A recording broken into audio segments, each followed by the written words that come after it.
बिस्मिल्लाहिर्रहमानिर्रहीम। अस्सलाम वालेकुम dear students. Sir Alexander Fleming का हीरो मैंने स्टार्ट किया है और ये मेरी वीडियो का पार्ट 2 है। मैंने पार्ट 1 में आपको ये सारे points one by one step by step clear कराए हैं। मैं हल्के फुल्के रिवीजन करवाऊँगा और जो बच्चे पार्ट 2 में मुझे सुन रहे हैं आपको मैं रिक्वेस्ट करूँगा तो आप सबसे पहले पार्ट 1 को सुने, फिर पार्ट 2 की तरफ चलें। तो पार्ट 1 में मैं आपको जम्स की डिस्कवरी के बारे में बताया था और फिर मैंने बताया था कि जम्स को मारने के लिए लॉर्ड लिस्टर ने मेथड दिए थे। एंटीसेप्टिक और सेप्टिक मेथड था जिसमें जम्स को मारा जाता था। एसेप्टिक मेथड में एड को यूज़ करते थे, एंटीसेप्टिक मेथड में केमिकल को यूज़ करते थे।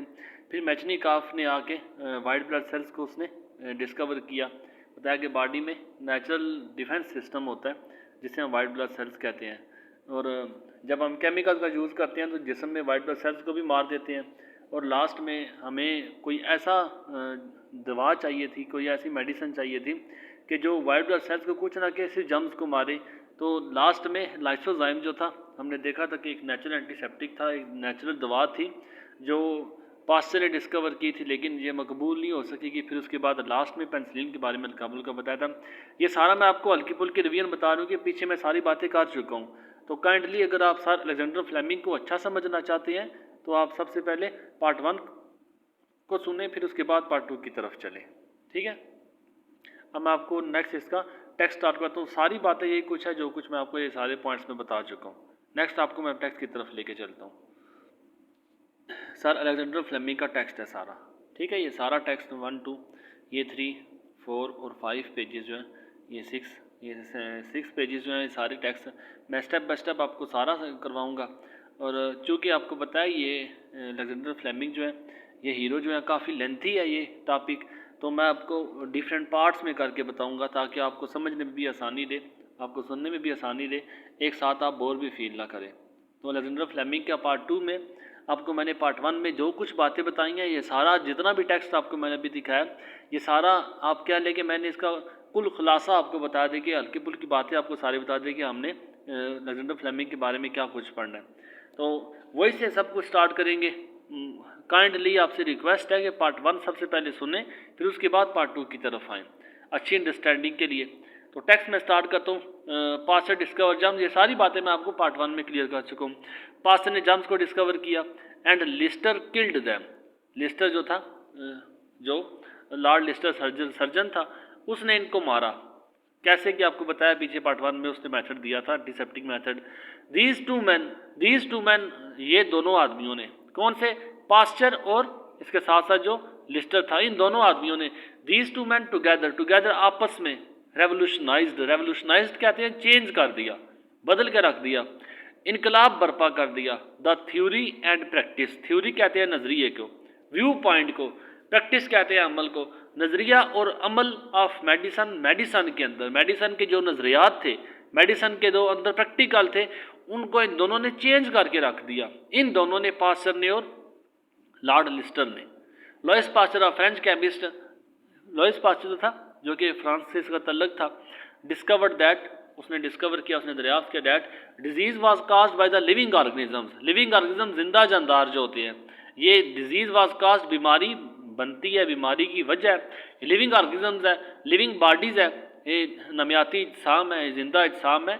सो स्मॉल, इतने छोटे होते हैं, that they could not be seen, they could not be seen, ये सीन नहीं होते, नज़र नहीं आते, with a naked eye. Naked eye, नंगी आँख, नंगी आँख मतलब आप जो आपकी आँख है, इस आँख से आपको नज़र नहीं आएंगे।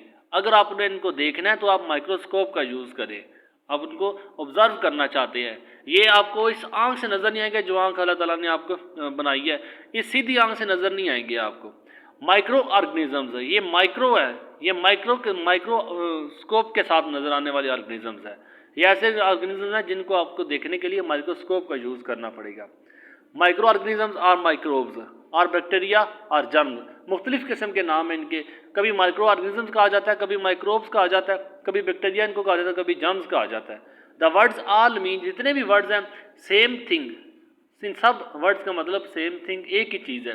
चाहे माइक्रो ऑर्गेनिजम्स है, चाहे माइक्रोब्स है, चाहे बैक्टीरिया, चाहे जर्म्स है, ये सारे जो भी है एक ही नाम है, इनका मकसद सिर्फ ये है कि बीमारियाँ फैलाते हैं। ये Joseph Lister and English surgeon, Joseph Lister जो था इंग्लिश सर्जन, अंग्रेज जो सर्जन सर्जरी करने वाला था, लेटर बाद में लॉर्ड लिस्टर, बाद में जो लॉर्ड लिस्टर था, the first medical peer founder जो होता है, जो बानी होता है, applied Pasteur discovery to surgery.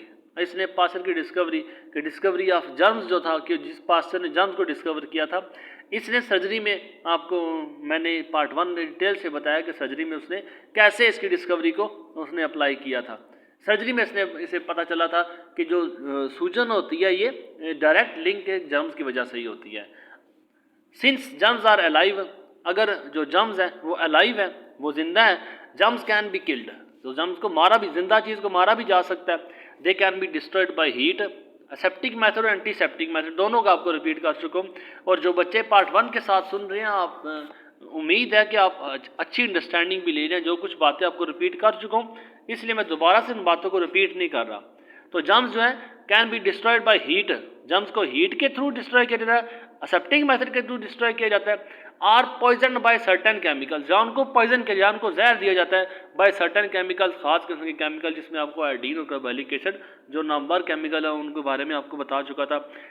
Germs को मारने के दो ही मेथड थे, एसेप्टिक मेथड और एंटीसेप्टिक। एसेप्टिक में हीट यूज करते थे और एंटीसेप्टिक में केमिकल्स का यूज करते थे जर्म्स को मारने के लिए, कॉल्ड एंटीसेप्टिक, उसको एंटीसेप्टिक कहते थे। कार्बोलिक एसिड इज वन, उन केमिकल्स में कार्बोलिक एसिड एक था, and that was the germ killer, ये वो जर्म किलर था कार्बोलिक एसिड। लिस्टर यूज किया करता था, लिस्टर जो सर्जन था ये यूज किया करता था।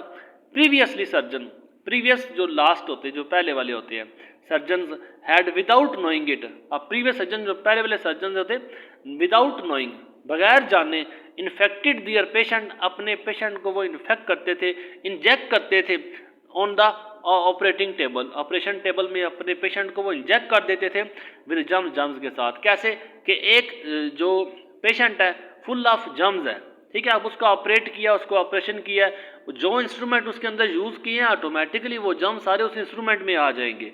ये क्या करेंगे, इस इंस्ट्रूमेंट को लेके दूसरे पेशेंट के पास चले जाते हैं और विदाउट नोइंग इंजेक्ट कर देते हैं वो सारे जर्म्स थ्रू इंस्ट्रूमेंट, वो दूसरे पेशेंट में भी ट्रांसफ़र कर देते थे।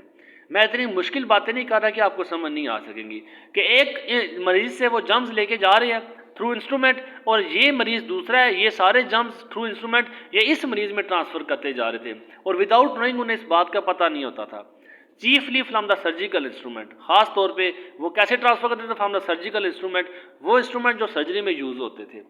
लिस्टर स्टेरिलाइज्ड हिज इंस्ट्रूमेंट, जब लिस्टर को पता चला कि जर्म्स जो है वो रिस्पॉन्सिबल होते हैं किसी भी बीमारी को, किसी भी सूजन को बढ़ने के लिए, ये रिस्पॉन्सिबल होते हैं, तो लिस्टर क्या करता था, स्टेरिलाइज कर देता था, स्टेरिलाइज करता था, प्योर करता था, ये क्लीन करता था, साफ करता था हिज इंस्ट्रूमेंट, अपने इंस्ट्रूमेंट को वो साफ कर लेता था विद कार्बोलिक एसिड केमिकल्स के साथ, एंड यूज्ड कार्बोलिक एसिड, और कार्बोलिक एसिड को इस्तेमाल करता था टू किल द जर्म्स को मारने के लिए।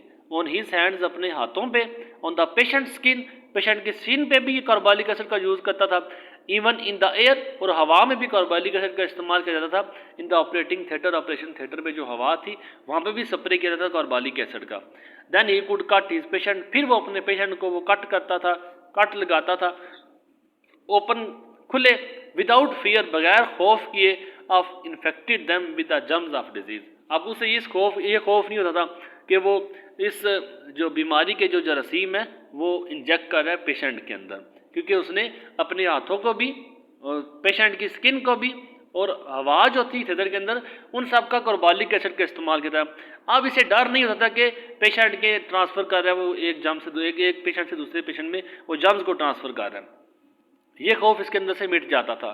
लिस्टर का जो मकसद था was the prevention of disease, prevention कहते हैं स्टॉप करना, प्रिवेंट कहते हैं अवॉइड करना, बचने को कहते हैं। अब उसका जो एम था, उसका जो मकसद था, उसका जो पर्पस था, was the prevention of disease, बीमारी की रोकथाम था। The object of his antiseptic, उसका ऑब्जेक्ट, उसका पर्पस जो था एंटीसेप्टिक, जो केमिकल्स थे उसके केमिकल्स का यूज करने का जो मकसद था, एज इट वाज कॉल्ड, उसका जैसे कि एंटीसेप्टिक मेथड आपको बताया, वाज टू स्टॉप जर्म्स, इसका मकसद था stop germs from getting into the body. उसका एक ही मकसद था जो वो केमिकल्स यूज करता था कि जर्म्स जो है getting into the body, stop germs from getting into the body, कि जर्म्स को स्टॉप करना है getting into the body, body के अंदर दाखिल होने में। The cure of disease, cure इलाज डिजीज़ बीमारी का वाज अ मोर डिफ़िकल्ट, वो एक मुश्किल हदफ था, प्रॉब्लम मसला, एक मुश्किल बहुत मुश्किल मसला था। फॉर हेयर, क्योंकि यहाँ पे the germs were already inside the body, क्योंकि जम्स जो होते थे वो पहले से ही बॉडी के अंदर होते थे, पहले से जिस्म के अंदर होते थे। सर्टेनली, यकीनन they could be killed by the same antiseptic method, उन जरासीमों को मारा जाता था, कुड बी किल्ड मार सकते थे by the same antiseptic method, इसी एंटीसेप्टिक मेथड से, इसी केमिकल्स के यूज से। But it was soon found, तो ये बहुत जल्द पता चला that a chemical that destroy germs, और वो केमिकल जो जम्स को मारता है, the cells of the body also destroy the cells of body, वो वाइट ब्लड सेल्स को भी मार देता है। तो ये वही बातें हैं जो बातें आपको मैं पार्ट 1 में क्लियर कर चुका हूँ। अगर आप डायरेक्ट इसे सुन रहे हैं तो आपको बहुत सी बातों को समझ नहीं आनी, इसलिए आपसे रिक्वेस्ट की पार्ट 1 को लाजमी सुनिए आप इसे। इंजेक्टिंग कार्बोलिक एसिड, जब पता चला कि जम्स को तो मार रहे हैं लेकिन साथ साथ वाइट ब्लड सेल्स को भी मार रहे हैं, तो इंजेक्टिंग कार्बोलिक एसिड को एंटर करने वाला जो मामला था इनटू द ब्लड, खून के अंदर, वाज ट्राइड, वो कोशिश की गई उसकी, and quickly abundant stop, abundant finished, abundant give up, और साथ ही उसे छोड़ दिया गया। For it did more harm, क्योंकि इससे ज़्यादा खतरा होता था, देन गुड, अच्छे के बजाय। अच्छाई कम होती है लेकिन बुराई ज़्यादा होती थी इससे। To kill all the germs, अगर आपने सारे जर्म्स को मारना है, the dose would have had to be strong, वो डोज, वो जो खुराक थी, वो जो मेडिसन थी, वुड हैव बीन स्ट्रॉन्ग, इतनी स्ट्रॉन्ग होनी चाहिए थी, enough to kill the patients too, कि उससे पेशेंट भी मार सकता था। जितनी आप डोज स्ट्रॉन्ग देंगे, जितना कार्बोलिक एसिड ज़्यादा इस्तेमाल करेंगे, उतने ज़्यादा वाइट ब्लड सेल्स मरेंगे, और जितने ज़्यादा वाइट ब्लड सेल्स मरेंगे उतने चांसेस है कि पेशेंट की डेथ हो जाएगी, क्योंकि वाइट ब्लड सेल्स ही जिस्म के अंदर ही रहेंगे। आपको पता है जो शुगर होती है जिनको, अब शुगर में वाइट ब्लड सेल्स की कमी होती है, शुगर वालों को जख्म इसीलिए ठीक नहीं होता कि वाइट ब्लड सेल्स की कमी हो जाती है उनके अंदर। अब वाइट ब्लड सेल्स की कमी हो जानी है तो जिस्म की रिकवरी नहीं होनी, जिस्म में जो जख्म ठीक होता है ये प्रोसेस बहुत लेट हो जाता है या ना होने के बराबर होता है, इसलिए उनका जख्म जो है वो खुला रहता है, उनका जख्म खराब रहता है, क्योंकि वाइट ब्लड सेल्स की कमी रहती है। और जिस पेशेंट में वाइट ब्लड सेल्स की कमी हो जाती है, उस पेशेंट का जो डिफेंस सिस्टम होता है वो ऑटोमेटिकली वीक पड़ जाता है। अब वीक पड़ने से उस पेशेंट की डेथ के चांसेस भी ज़्यादा हो जाते हैं। इसलिए अब कार्बोलिक एसिड, मुझे पता चला कि कार्बोलिक एसिड का इस्तेमाल did more damage than good, did more damage, वो ज़्यादा खतरा करता था देन गुड, अच्छे के, तो उन्होंने इस मेथड को उन्होंने रोक दिया। इट वाज अ बैक्टीरियोलॉजिस्ट, एक बैक्टीरिया जरासीम था, नेम्ड मैचनिकॉफ, जिसका नाम मैचनिकॉफ था, पीपल ऑफ पास्चर का स्टूडेंट था, who revealed the true nature of the problem. अब इसने असल मसले से आगाही है, इसने आके बताया कि वाइट ब्लड सेल्स ये जिस्म के अंदर मौजूद होते हैं, इसने आके बताया कि कार्बोलिक एसिड का इस्तेमाल वाइट ब्लड सेल्स के लिए वो काफ़ी नुकसानदेह है। ही डिस्कवर्ड, उसने दरियाफ्त किया, that the body natural armour आपको पता है जो नेचुरल डिफेंस सिस्टम होता है, नेचुरल सेफ्टी सिस्टम है अगेंस्ट डिजीज, बीमारी के खिलाफ। द ल्यूकोसाइट्स, इनको ल्यूकोसाइट्स कहते हैं, are white cells of the blood, या भी हमारे जो वाइट ब्लड सेल्स हैं। ही शोड डैट, उसने ये बताया that when germs enter the body, जब जर्म्स जो है बॉडी के अंदर दाखिल होते हैं, they are immediately attacked by the host. ये सारी डिटेल आपको कल मैं थ्रू पिक्चर आपको बता चुका हूँ। ये सारी जब भी जर्म्स एंटर होते हैं बॉडी के अंदर तो they are immediately quickly fastly फौरन ही उन जर्म्स पे अटैक होता है by the host of white cells. जितने भी मेजबान वाइट सेल्स होते हैं, जैसे जर्म्स एंटर करते हैं ये सारे उन पे अटैक कर देते हैं, उस जर्म्स पे अटैक करते हैं फ्रॉम द होल नेबरहुड। आसपास जितने भी वाइट ब्लड सेल्स होते हैं वो सारे जर्म्स पे अटैक कर देते हैं।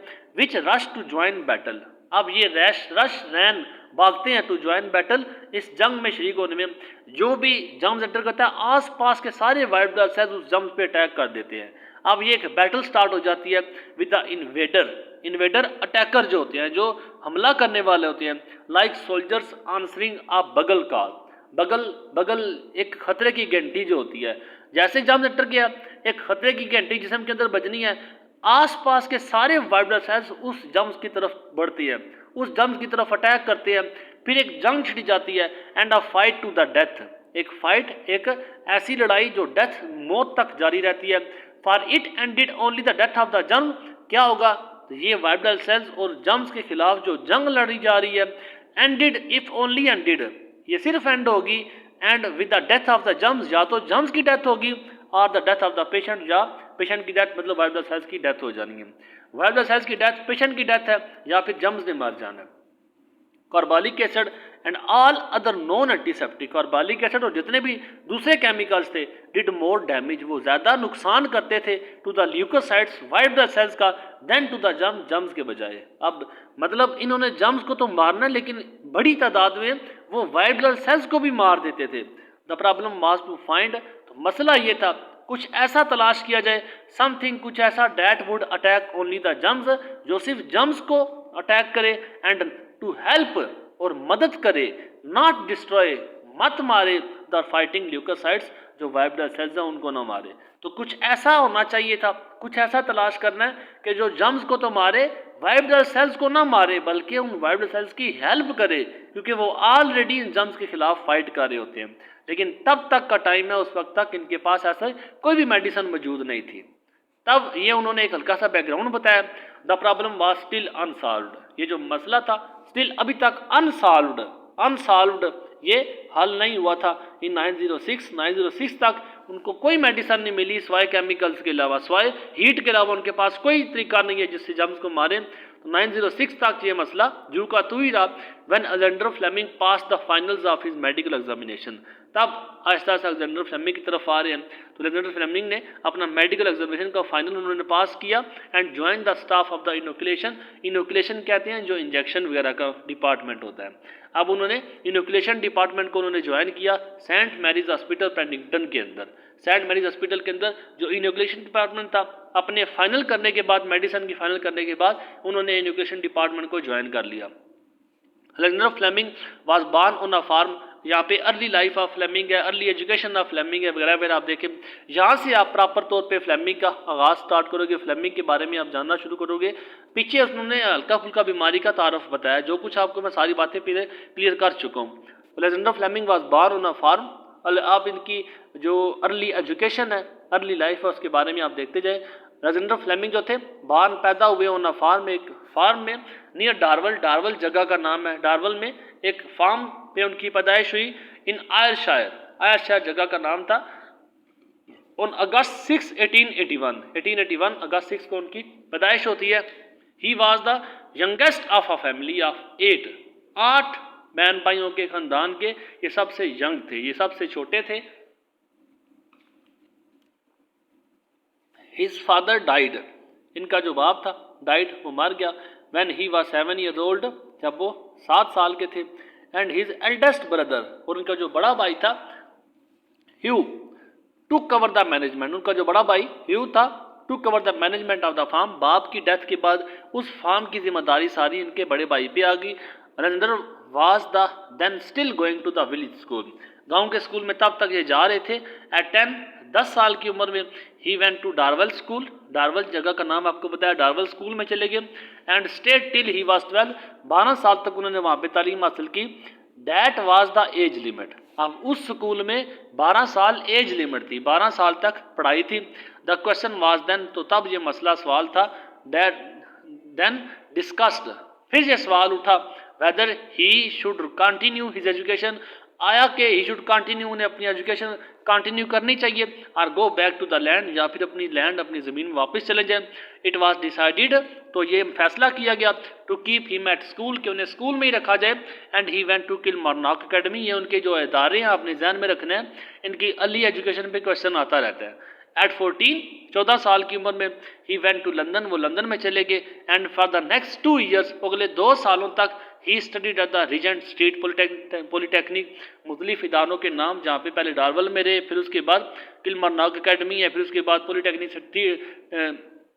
रीजेंट स्ट्रीट पॉलिटेक्निक है, ये उनके मुख्तलिफ इदारे जहाँ से उन्होंने अपनी अर्ली एजुकेशन हासिल की।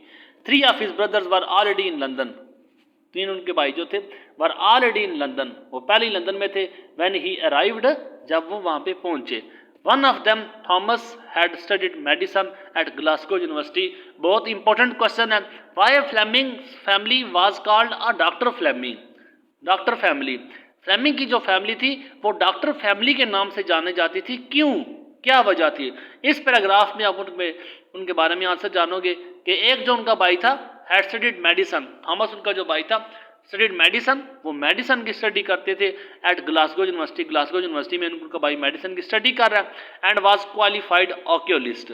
ऑक्यूलिस्ट जो आई एक्सपर्ट होता है, जो माहिर चश्म होता है, जो माहिर आंख होता है, आंखों का जो डॉक्टर है, क्वालिफाइड, एक क्वालिफाइड ट्रेंड ऑक्यूलिस्ट थे, आंखों के डॉक्टर थे। टू अदर्स, एक मेडिसन में, वो मेडिसन फील्ड में थे और क्वालिफाइड ऑक्यूलिस्ट थे। देख लिया आप, एक क्वालिफाइड ऑक्यूलिस्ट है, two others became opticians. Optician होता है जो एनके बनाता है, नज़र की जो एनके बनाता है, जिनका काम ग्लासेस के साथ होता है, जो ग्लासेस वगैरह तैयार करते हैं। अब दो उनके भाई ऑप्टिशियन थे, एक ऑक्यूलिस्ट है, दो ऑप्टिशियन है। And back in the Scotland, और स्कॉटलैंड की तरफ आए। वन ऑफ हिज सिस्टर्स, उनकी बहनों में से एक जो थी, मैरिड अ डार्वेल डॉक्टर। डार्वेल जगह का नाम है, तो डार्वेल का एक डॉक्टर था, उनकी बहन की एक डार्वेल डॉक्टर से शादी हुई। एंड अनदर, और एक और जो था अ वेटरनरी सर्जन, और एक और की जो थी वो वेटरनरी जो हैवानात होती है, जो हैवानों का डॉक्टर होता है, उस सर्जन के साथ उनकी शादी हुई थी। अब देख ले, एक ऑक्यूलिस्ट है, दो ऑप्टिशियन है, और एक बहन की शादी डार्वेल के डॉक्टर से हुई, और एक जो है उनकी जो हैवानों का डॉक्टर है उसके साथ शादी हुई उसकी बहन की। तो देख ले, इसके अलावा फ्लेमिंग खुद मेडिसन की फील्ड में था। तो देख ले, सारे इनके 5-6 अफराद जो थे वो एक ही फील्ड के अंदर है, मेडिसन की फील्ड के अंदर है। That is why Flemings family called a doctor family. ठीक है। The Flemings born on the land, Fleming एक ऐसी जमीन में पैदा हुआ था, on the land, born on the land, were becoming a medical family, एक ऐसी फैमिली में पैदा हुआ जो मेडिकल फैमिली कहलाई। But when Alexander left the polytechnic, जब ये पॉलिटेक्निक अदारा ऊपर आप देख चुके हैं, जब ये पॉलिटेक्निक से उन्होंने लेफ्ट किया, there was not enough money. अब ये 16 साल की एज में ही was to take a job at a clerk, as a clerk के तौर पर उन्होंने नौकरी की in a shipping firm. Shipping firm में उन्होंने नौकरी की इन लीडन हॉल स्ट्रीट, जगह का नाम है लीडन हॉल स्ट्रीट में, शिपिंग के तौर पे, शिपिंग फार्म के तौर पे, एज ए क्लर्क के तौर पे, आप याद रख ले, एज ए क्लर्क के तौर पे उन्होंने नौकरी की। There was not enough money, तब उनके पास इतनी रकम नहीं थी फॉर हिम टू स्टडी, कि वो स्टडी कर सके, वो तैयारी कर सके, फॉर अ प्रोफेशन, एक पेशे की, और ट्रेड या तजारत कर सके। तब उनके पास रकम नहीं थी। 16 साल की उम्र में उन्होंने अपनी स्टडी को स्टॉप किया। Fleming worked in Leadenhall Street, Leadenhall Street में जहाँ पे एज ए क्लर्क के तौर पे वो काम कर रहे थे, उन्होंने काम किया फॉर 4 ईयर्स, 4 सालों तक काम किया। देन एट 20, फिर 20 साल की एज में he received a share in a legacy, legacy heritage, विरासत में उन्हें हिस्सा मिला। तब उन्हें, जब वो 4 साल तक एज ए क्लर्क के तौर पे काम किया, तब विरासत में उन्हें हिस्सा मिला, विरसे में उन्हें हिस्सा मिला। इट वाज नॉट लार्ज, ये इतना ज़्यादा तो नहीं था, बट एनफ, लेकिन काफ़ी था, फॉर हिम, उनके लिए, to train for a career, कि उनका कैरियर जो था वो बन सकता था with better prospects, prospects with better results, with better future, उनका मुस्तकबिल के लिए काफ़ी था, मुस्तकबिल बनाने के लिए ये विरसा जो उन्हें मिला था, ये रकम जो उन्हें मिली थी, ये विरासत में मिला था, वो काफ़ी था। His brother Thomas was then in Harley Street, अब उनका जो भाई था हार्ले स्ट्रीट में था तब। And according to Fleming himself, और फ्लेमिंग खुद कहते हैं, माय ब्रदर थॉमस, मेरा ब्रदर जो थॉमस था, pushed me into the medicine, शायद ये खुद मेडिसन में आना नहीं चाहता, लेकिन उनके भाई ने इन्हें मेडिसन की फील्ड में लेके आए। There were 12 medical schools in London, तब 12 मेडिकल स्कूल थे लंदन के अंदर। And Fleming knew nothing about any of them, और फ्लेमिंग जो था उनके बारे में कुछ भी नहीं जानता था। He chose Saint Mary's for no better reason, अब उन्होंने सेंट मैरीज स्कूल को उन्होंने चूज़ किया। 12 स्कूल है, किस स्कूल में वो इंतखाब करे मेडिकल पढ़ने के लिए, मेडिसिन की फील्ड में आने के लिए, कोई और तो रीज़न नहीं थी, सेंट मैरीज का उन्होंने इंतखाब किया फॉर नो बेटर रीज़न, कोई बेहतर वजह नहीं थी। Then he had played water polo against the hospital team, और वाटर पोलो का गेम उन्होंने खेला था हॉस्पिटल टीम के खिलाफ। तब क्योंकि सेंट मैरीज जो वाटर पोलो का मैच हुआ था, तब उन्होंने उनके खिलाफ वाटर पोलो का मैच खेला था। बस यही एक रीज़न थी कि उन्होंने सेंट मैरीज का इंतखाब किया, इसके अलावा और कोई रीज़न नहीं थी। फॉर 8 ईयर्स, 8 सालों तक Fleming worked in Wright's laboratory, Wright वो उनके टीचर भी थे, उनके सर भी थे, सर राइट, और इसके साथ साथ इनके साथ जो वो मिलके काम भी करते थे। राइट की लेबॉर्ट्री में उन्होंने 8 साल तक काम किया। फॉर 8 ईयर्स, 8 साल तक। ही ट्राइड, उन्होंने कोशिश की, टू फाइंड अ मीन्स, एक मुतबादल, फाइंड एन अल्टरनेट, कोई मुतबादल तैयार किया जाए, to aid the leucocytes, to help the leucocytes, कोई ऐसा तैयार कीजिए जो ल्यूकोसाइट्स की हेल्प करे in their fight against invading bacteria, ताकि जो इन्वेडिंग अटैकिंग बैक्टीरिया उनके खिलाफ वो लड़ सके। कुछ ऐसा तैयार कीजिए जो बैक्टीरिया के खिलाफ लड़ सके। देन फिर इन 1914 को he joined the RAMC, Royal Army Medical Corps, medical college, medical class, Royal Army Medical class को उन्होंने ज्वाइन किया and came face to face with one of the main problem of the First World War. अब Royal Army Medical core में चले गए तो वहाँ पे उन्होंने फेस टू फेस, आमने सामने उन्होंने जो सबसे मेडिकल की प्रॉब्लम्स थी उनको फेस किया। फर्स्ट वर्ल्ड वार में आपको पता है पहली वर्ल्ड वार में जख्मियों की तादाद बेशुमार है, जख्मियों की तादाद बेशुमार है, जख्मों की तादाद बेशुमार है, लेकिन अभी तक इनके पास कोई नेचुरल एंटीसेप्टिक, कोई इनके पास मेडिसिन को मौजूद नहीं है जिसे वो क्योर कर सके। ये मसला उनके लिए सबसे ज़्यादा था, the treatment of the infected wounds. Treat करना है जो इन्फेक्टेड वाउंड्स है, जो जम्स वाले वाउंड्स है, उनको ट्रीट करना है। बाय 1914 तक Lister antiseptic method of surgery had been largely replaced by what was called the aseptic method. Lister का जो एंटीसेप्टिक मेथड था उसे रिप्लेस किया गया, उसे चेंज किया गया एसेप्टिक मेथड, हीट मेथड के साथ। इंस्टेड ऑफ केमिकल्स के बजाय heat was used to sterilise instrument, heat को यूज किया जाना स्टेरिलाइज इंस्ट्रूमेंट को पाक करने के लिए, इंस्ट्रूमेंट को साफ करने के लिए हीट को यूज किया जाने लगा। क्लॉथिंग, कपड़ों के लिए, and other operating theatre equipment, और जितने दूसरे औजार थे उन सब में हीट को यूज करते थे। केमिकल्स का इस्तेमाल उन्होंने ख़त्म कर दिया। The purpose was the same, मकसद सेम था, एक था, टू प्रिवेंट जम्स को रोकना है, from getting into the wound, कि वो जख्म के अंदर गेटिंग इनटू एंटर ना करें। इन पीस टाइम, जंग से पहले का जो वक्त था, अमन का जो वक्त था, दिस वाज एडिक्वेट सूटेबल, ये तरीका मुनासिब था फॉर मोस्ट सर्जिकल केसेस, जो सर्जरी के केसेस थे ये तरीका, हीट का तरीका इस्तेमाल किया जाता। But in the treatment of the war wounds, लेकिन जंग के जख्म है, जख्मियों की तादाद भी ज़्यादा है, prevention was not enough, prevent करना, बचाव करना जरासीमों से एनफ, वो काफ़ी नहीं था। इन नियरली एवरी केस, हर मामले में द वाउंड वाज इन्फेक्टेड, जो जख्म था वो इन्फेक्टेड था, वो पहले से जरासीमों के साथ भरा हुआ था। Before treatment could be begun, इससे पहले के ट्रीटमेंट को स्टार्ट किया जाए, पहले से ही जिस्म के अंदर, पहले से ही जख्मों के अंदर जम्स ऑलरेडी एंटर किए हुए होते थे। दस इस तरह द सर्जन प्रॉब्लम, सर्जन के जो ऑपरेशन करने वाले थे उनका मसला वाज द सेम, वो सेम था as that of a physician, जैसे कि एक फिजिशियन, जैसे कि एक डॉक्टर का मसला था, ट्रीटिंग डिजीज, बीमारी को ट्रीट करें। जो डॉक्टर का मसला है वही सर्जन का मसला है। डॉक्टर के पास भी कोई मेडिसिन नहीं है, सर्जन के पास भी कोई मेडिसिन नहीं है। डॉक्टर भी इन्फेक्टेड वाउंड्स को देख रहा है, सर्जन भी इन्फेक्टेड वाउंड्स को देख रहा है। डॉक्टर भी देख रहा है कि उनके पास कोई ट्रीटमेंट मेथड नहीं है, जख्म ओपन है, जरासीमों से भरे हुए हैं, वही सर्जन भी सब कुछ फेस कर रहा है, लेकिन उनके पास चारों ना चार कोई भी हल मौजूद नहीं है। ही हैड टू ट्राई, उन्हें कोशिश करनी थी, टू किल द जम्स को मारने की, फिजिशियन को भी और सर्जन को भी उन्हें कोशिश करनी थी कि वो जम्स को मारे विदाउट डैमेजिंग द ल्यूकोसाइट्स को नहीं डैमेज करना, आपने वायरस सेल्स को डैमेज नहीं करना।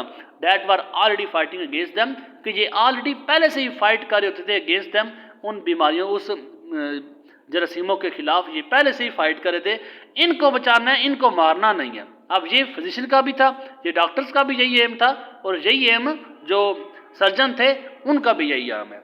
और आपको बताया ये लेसन काफ़ी लेंथी है, तो मैं स्टेप बाय स्टेप थोड़ा थोड़ा करके पार्ट वाइज आपको मैं सारा लेसन क्लियर करने की कोशिश करूंगा। यहाँ तक मेरा पार्ट 2 है, फिर इसी से आगे मैं आपको हल्के फुल्के रिवीजन के साथ पार्ट 3 की तरफ लेके चलूँगा। जज़ाकल्लाह, अल्लाह हाफिज़।